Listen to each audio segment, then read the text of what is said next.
to talk a little bit about some experience that you have had recently or some time ago, some story of finitude that you encountered either in your caregiving or in your life, but how it has challenged your care. How has your awareness of finitude challenged your experience of caregiving with others?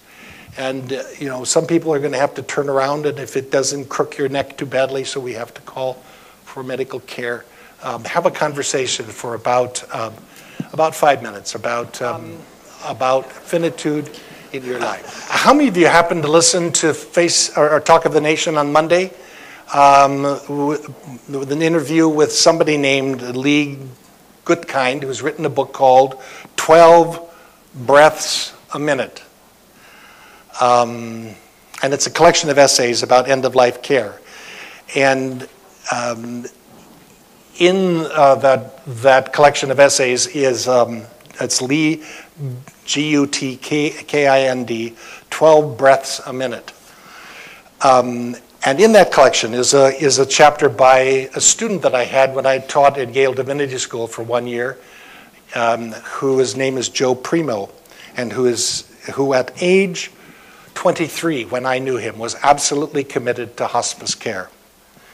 And here's what he writes. In my days as a hospice chaplain, I told myself I had to persevere. And I understand persevering to be like faithfulness. I had to stand at a dying child's bedside because my listening and caring might help. When the demented died, shouting the names of those who didn't visit, I had to be present because it was the right thing to do. When the dead were carted off to the morgue minutes after their death, shuffled away without anyone appearing to acknowledge what had happened, I went into that cold room and blessed them. Now that's a dramatic picture of faithfulness.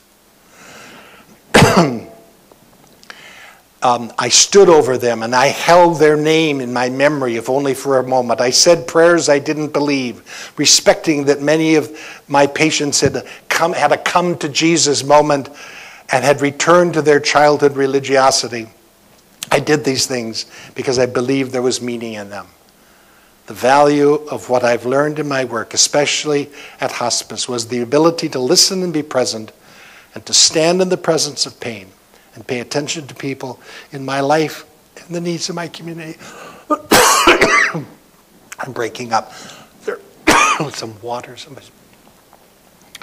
So, now the question is, if I can cope with my inner pain. Brings tears to my eyes. Now the question is, what are the lessons, concrete lessons that we can take from Ernest Becker's focus on finitude? Excuse me. Ooh. One more instance of finitude, folks. I have 6 lessons that I want to suggest, and these are identified in the paper that you'll get in a little moment. And they're in some ways repetitive, so I'll go over some of them fairly quickly. First of all, faithful care begins with the willingness to stand in helplessness and hopelessness with the one who's dying. I keep coming back to that because I don't think there's anything harder in human life. And it's not just men who have to fix things, for whom helplessness and hopelessness is hard to live with. It's all of us, that the hope caregivers must carry into the presence of someone who is dying is formed from within a community of shared finitude and helplessness. It's not something we flee from, nor something that we can hide. Faithful care means being willing to stay in the darkness until the darkness is clear. I say it's one of my aphorisms for pastoral care.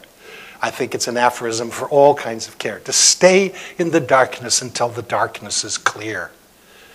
And when we are uncomfortable in the darkness, we might flee from it. I said earlier that in this interview, Ernest Becker turned the tables and said to Sam Keen, "What do you think about the book?" And Keen said, "It's a bit of a dip in an acid bath. It is not pleasant initially, but the wind doesn't blow you so much afterwards." It's what students have said to me about reading Sherwin Nuland's How We Die. It is that we have walked through all of these worlds of how people die, and the wind doesn't blow us over quite so much after we've been there. An acid bath may make one more durable, or put it another way, enduring hope is on the other side of forlornness. Enduring hope is on the other side of forlornness. Hope is born by going through the darkness. Becker believed that it was possible to be honest and beliefful simultaneously. He loved to needle the cheerful robots, or the happy evangelicals for whom he thought reflexive joy was disconnected from despair. It cannot be so. Hope is something we discover after we have abandoned hope. Hope is something we discover after we have abandoned hope. And we can't command hope, nor can we give hope to another. It is only embodied as the dying and caregiver at the end of life create communities of dependable presence in which hope is sustained and dying persons find wisdom enough for their helplessness. Secondly, faithful care will take different forms for different reasons, but it's an obligation for everyone. In the 2006 Summer Institute, Randall Curtis made a presentation, Randall Curtis being a physician at Harborview, made a presentation based on an essay written with several others entitled Expressions of Non-Abandonment During the Intensive Care Unit Family Conference. It reports on ICU conferences in 4 hospitals. The purpose that they propose that non-abandonment is a central ethical obligation of a physician, and it involves a commitment over time both to care about patients and to jointly seek solutions to problems with patients throughout their illness. The study reports 2 striking instances of medical communication that can be construed by the patient as abandonment. In one instance, the physician may unintentionally imply abandonment by suggesting it is the family's responsibility to make the decisions about further treatment.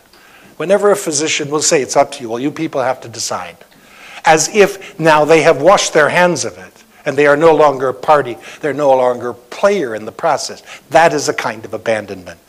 And in another phrases like, "We can back off and not do anything," which we know now from palliative care is the ultimate kind of abandonment, because there are many things we can do. It creates a visual image of abandonment when there's nothing more to do. Non-abandonment is a precise word that simply declares the intent not to abandon. It is a helpful category because it doesn't promise more than can be achieved. But faithful, however, has more meanings, and it can mean something like being steadfast, promised presence fulfilled. It can also refer to an approach to care that is full of faith, filled by beliefs or convictions about the meaning and purpose of life, so that our care in some ways then is able to mirror what the dying person believes. Faithful care promises presence, the willingness to show up and stay as long as necessary or appropriate. I think there are a couple of other reasons why how abandonment may happen, or why it's important for us again to be faithful. I think for the families of dying people, the hardest thing is to be intentional about letting the person go. About saying to the dying, "It's okay, you can go now. We're here. We're not going to go away, but you can go away. It's okay for you to go away, but we won't." Joe Primo, in that article, writes this. His grandpa was dying, and they thought was dead, and then all of a sudden he sat up in bed and went down again. And he needed to let go. Here's what he writes. He needed to let go, so did I. The presence of death was in that room, its odors and its sounds. Without a pause, I pressed my head against his, head to head. I spoke through my tightened chest, yelping in a baritone that seemed some voice other than my own. "You can do this, Grandpa. You can do this, Grandpa. You just have to let go. Just let go. Come on now, just let go." And then, for a second time, he was dead. Faithful care is letting go. And it's hard for families to do that. I